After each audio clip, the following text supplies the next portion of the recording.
terima kasih atas waktu dan kesempatan yang diberikan kepada kelompok kami. Perkenalkan, nama saya Erina Saputri Dora dengan NIM 1919016 dan rekan-rekan saya. Shalom, perkenalkan nama lengkap saya Astrianti Elnifunita Melab dengan NIM 1919085 kelas A. Perkenalkan, nama saya Sonia Juniardi Natalia Bailao dengan NIM 191900148. Salam, perkenalkan nama lengkap saya Agustina Oerusai dengan NIM 191900078 kelas A. Shalom, perkenalkan nama saya Yunrit Ivandiloi, NIM 191900076. Perkenalkan, nama saya Royolus Christian HE dengan NIM 191900200. Baik, perkenalkan nama saya Rafiusal Rivaldo Narkaha dengan NIM 191900176. Shalom, selamat siang Ibu. Perkenalkan nama saya Vicky Petrus Demetrian Moy dengan NIM 191900172 dari kelompok 2. Perkenalkan, nama saya Briliana Putra Sodale, NIM 191900142. Perkenalkan, nama saya Franciscus Pancevai, NIM 1919018. Perkenalkan, nama saya Gertrudius Arianto Fahik dengan NIM 1910175. Shalom, perkenalkan nama saya Putri Ripka Gracia Sali dengan NIM 191900131. Pada kesempatan ini kami akan mempresentasikan hasil kerja kelompok kami, mata kuliah metodologi penelitian dengan judul Identifikasi Faktor-Faktor yang Mempengaruhi Persepsi Investor Terhadap Investasi pada Reksadana. Reksadana telah membuka pandangan baru bagi jutaan orang investor dengan hampir mengambil investasi ke depan pintu mereka. Di India, investor retail pada umumnya mengandalkan informasi yang tidak memberikan lindungan nilai terhadap inflasi atau memiliki pengembalian real yang positif. Dia menemukan dirinya menjadi orang aneh dalam permainan investasi.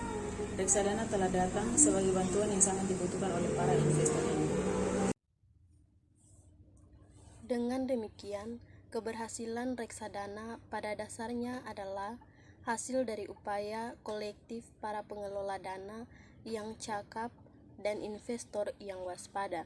Oleh karena itu, dalam keadaan sekarang, sangat penting untuk mengenali kebutuhan investor reksadana beserta kecenderungannya terhadap skema reksadana dan evaluasi kinerjanya.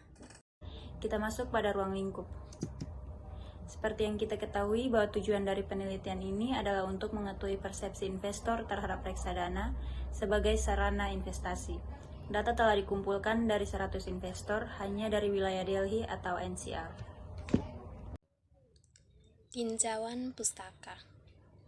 Studi penelitian keuangan perilaku yang dapat diakses cukup sedikit, tetapi masih sedikit informasi yang dapat diakses tentang persepsi, preferensi, sikap, dan perilaku investor. Semua upaya ke arah ini terfragmentasi. Dalam konteks ini, kriteria pemilihan yang relatif tidak tersentuh dalam sejumlah besar literatur reksadana adalah peran yang dimainkan oleh sponsor dana, kualitas dana, faktor-faktor yang mempengaruhi dalam memilih reksadana dan skema tertentu. Tujuan menganalisis kesadaran dan persepsi investor tentang investasi reksadana. Mengidentifikasi faktor-faktor yang mempengaruhi persepsi investor tentang reksadana. Baik, berikutnya saya akan menjelaskan mengenai metodologi penelitian. Metodologi meliputi data dan sumber data, ukuran sampel, area kerangka analisis. Data primer telah dikumpulkan dari 100 responden melalui kuesioner terstruktur yang mencakup berbagai kelompok investor secara geografis, demografis, dan lain-lain di Delhi NCR. Karena sampel dipilih berdasarkan karakteristik awalan seperti hanya investor reksadana yang dipilih untuk tujuan pengumpulan data dan mempertimbangkan tujuan penelitian.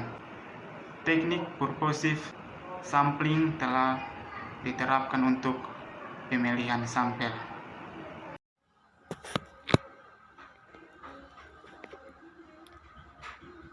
Analisis dan data interpretasi. Analisis demokrasi memungkinkan pengukuran dimensi dan dinamika responden sampel. Perkiraan ini sering dianggap sebagai standar yang dapat diandalkan untuk menilai kekuatan informasi populasi yang dikumpulkan selama periode penelitian. Komposisi populasi juga merupakan bagian yang sangat penting dalam penelitian, terutama dalam konteks analisis faktor.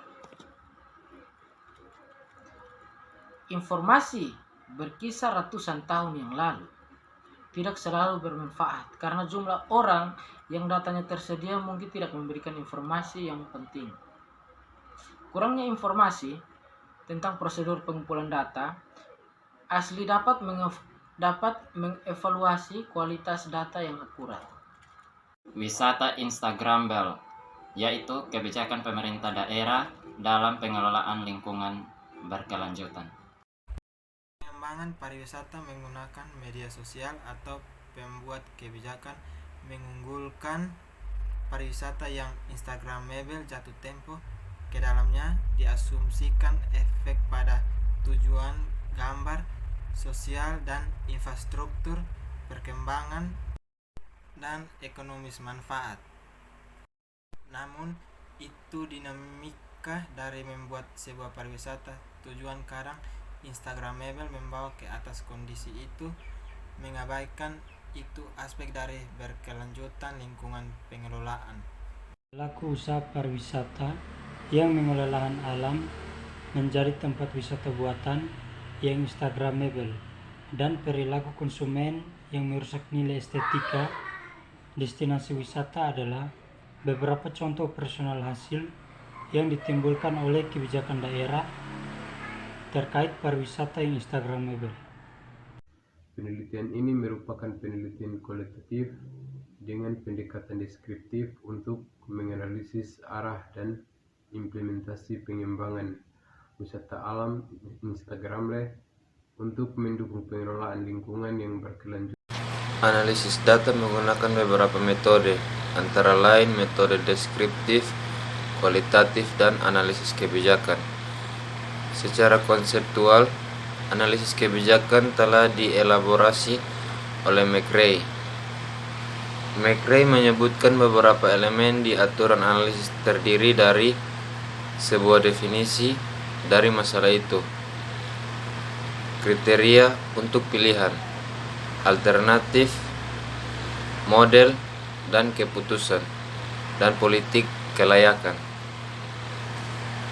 Ini elemen adalah terapan ke menganalisis kebijakan pengembangan pariwisata yang Instagramable dalam mendukung pengelolaan lingkungan yang berkelanjutan.